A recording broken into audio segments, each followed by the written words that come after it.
കേരളത്തിലേറെ കോളിളക്കം സൃഷ്ടിച്ചതാണ് ഉദയകുമാർ ഉരുട്ടിക്കൊലക്കേസ്. തിരുവനന്തപുരത്ത് മോഷണക്കുറ്റം ആരോപിച്ച് അറസ്റ്റ് ചെയ്യപ്പെട്ട ഉദയകുമാറിനെ ഫോർട്ട് സ്റ്റേഷനിലെ പോലീസുകാർ ഇരുമ്പ് ദണ്ടുകൊണ്ട് ഉരുട്ടിക്കൊലപ്പെടുത്തിയെന്നതാണ് കേസ്.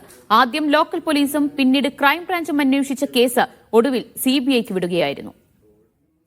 എനിക്കൊരു മകനില്ലെന്നോ, എനിക്ക് കൊള്ളി നോക്കാനൊരു മകനില്ല, ബാക്കിനീട ഒരു മകനില്ല. ഞാൻ ഇത്രയും ദിവസം പിടിച്ചു നിന്നെങ്കിൽ എന്റെ മാനും മത നീതിക്ക് ഇതുപോലെ ഇനി കുരവിക്കാം.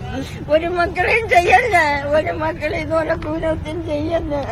തന്റെ മകനെ കൊന്ന പ്രതികൾ കുറ്റക്കാരാണെന്ന് കണ്ടെത്തിയതിനു പിന്നാലെ ഉദയകുമാറിന്റെ അമ്മ നടത്തിയ പ്രതികരണമാണിത്. വർഷങ്ങൾ നീണ്ട പോരാട്ടത്തിനൊടുവിലാണ് പ്രഭാവതി അമ്മയ്ക്ക് അന്ന് നീതി കിട്ടിയത്. 2005 സെപ്റ്റംബർ 27 തിരുവനന്തപുരം ശ്രീകണ്ഠേശ്വരം പാർക്കിൽ നിന്നും ഉദയകുമാറിനെ ഫോർട്ട് പോലീസ് കസ്റ്റഡിയിലെടുത്തത്.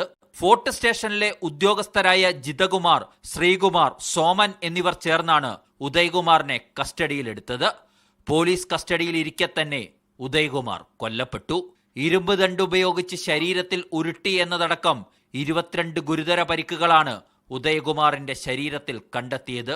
ആദ്യം ലോക്കൽ പോലീസും പിന്നീട് ക്രൈംബ്രാഞ്ചും അന്വേഷിച്ചു. എന്നാൽ പോലീസുകാർ പ്രതികളായതുകൊണ്ട് അന്വേഷണം ശരിയായ ദിശയിൽ പോകുന്നില്ലെന്നാരോപിച്ച് പ്രഭാവതി അമ്മ ഹൈക്കോടതിയെ സമീപിച്ചു. ഇതേ തുടർന്നാണ് CBI അന്വേഷണം ഏറ്റെടുത്തത്.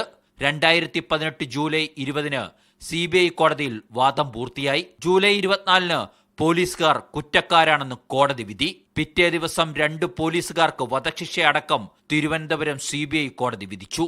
ഇവരെയാണ് ഹൈക്കോടതി ഇപ്പോൾ വെറുതെ വിട്ടിരിക്കുന്നത്. മീഡിയ 1 തിരുവനന്തപുരം.